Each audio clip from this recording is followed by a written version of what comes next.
kaso nga lang po, hindi mo ito kayang bilhin kasi nga may mahal po ito. Hindi mo kayang kainin ito kasi mamahalin po ito kaya ako na lang ang kakain kasi afford ko naman, o diba?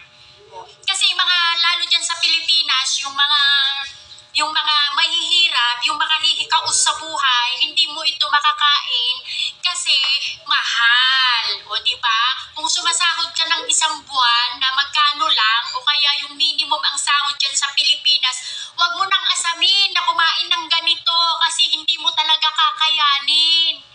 Kasi nga, hindi mo kaya yung presyo, biruin mo, 500, 600, 700, 800 ang isang kilo dyan sa Pilipinas. Tapos gusto mo pang kumain, wag na lang, pumikit ka na lang kasi. Panoorin mo na lang akong kumain. Kasi nga nakabili ako. O diba? O halika, kain. Alam mo ba yung lasa nito? Masarap to. Kasi nga mamahalin. O diba? May pera lang talaga ang kakain nito. Pero kung wala kang pera, wag mo nang asamin, wag mo nang pangarapin ng kumain ng ganito kasi pang social lang to mga ganitong pagkain, o diba? O kain tayo, niluto ko ito ng may butter, o diba? O titikman ko diba? Ang sarap.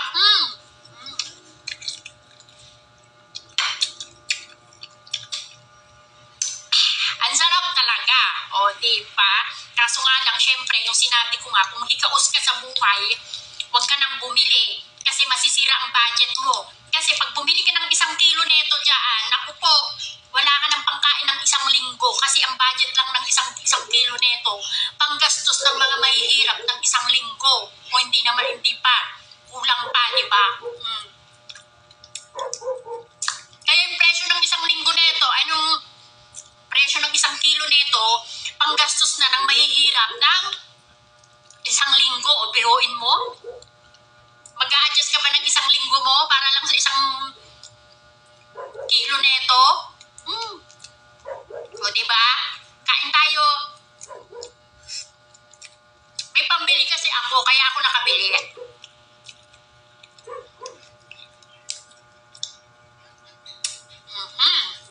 Grabe, ang sarap as in. Ha? Kasi ang dami pa.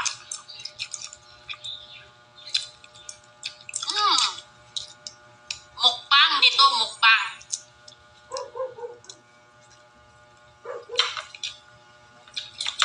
Mahirap dyan, pikit na lang. Kasi nga, hindi mo alam ang lasa nito. Hindi mo alam ang lasa nito kasi hindi mo pa nasubukang kumain kasi nga wala kang pambili. Diba?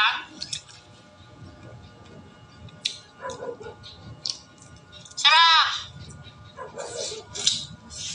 Mainit. Ang presyo pati nito, makakabili na ng kalahating kapang bigas, o diba?